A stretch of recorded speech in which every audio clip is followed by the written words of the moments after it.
ଏସବୁ ରୋଗ କିଛି ହେବନି। ସାଇକେଲ ଚଳିଲେ ହେବନି? ସାଇକେଲ ପା ଚଢ଼ି ପାରୁନା? ସେ ବା ବନ୍ଦ କଲେ, ଡାକ୍ତର ବନ୍ଦ କରିଦେଲେ। ମୋତେ କ'ଣ ରାଉତ କହିଛ କ'ଣ ସାଇକେଲ ବନ୍ଦ କରିବନି, ସାଇକେଲ ଦ୍ୱାରା ବନ୍ଦ କରିବ ସବୁ ବନ୍ଦ ହେଇଯିବ। ତମେ ପା ଚଢ଼ି ପାରୁନା ସାଇକେଲ? ଚଢ଼ିପାରିବି ନାହିଁ କାହିଁକି? ଚଢ଼ିପାରିବ? ଆଉ ମୋତେ ବା କହିଲା ଯେଉଁଠି ପଡ଼ିବ ସେଇ ଲୋକ ପାଦରେ ସେ ହେବ।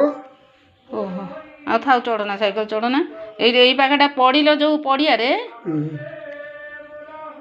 ନଉଟିକି ପଇଲ ଡାହାଣ ପାଖଟା, ହାତଟା ଖରାପ ହେଇଗଲା, ଏଇ ଗୋଡ଼ଟା ଖରାପ। ଦେଖା ହେଉନି ଦୂର, ନହେଲେ ମୁଁ ଏକା ଓହ୍ଲେଇ ସାଇକେଲ ଚଢ଼ିବି। ଯାଇପାରିବ? ଆଉ ତମେ ବା ବାଟ ଦେଖାଉନି ବାବା, ତମେ ବା ବାଟ ଦେଖାଉନି, କେମିତି ଯିବ? କ'ଣ ବାଟ ବା ଦେଖାଉନି, କେମିତି ଯିବ? ଦେଖା ପାଖରେ ଦେଖାହେଉଛି, ଦୂର ଦେଖା ହେଉନି। ହଁ, ଦୂର ଦେଖାଉନି। ପୂଜା କରିବି, ଏଇ ଆସିବ ସେଠି ଦେଖିବି, ଆଉ ସେଠି ଦେଖାଯିବ।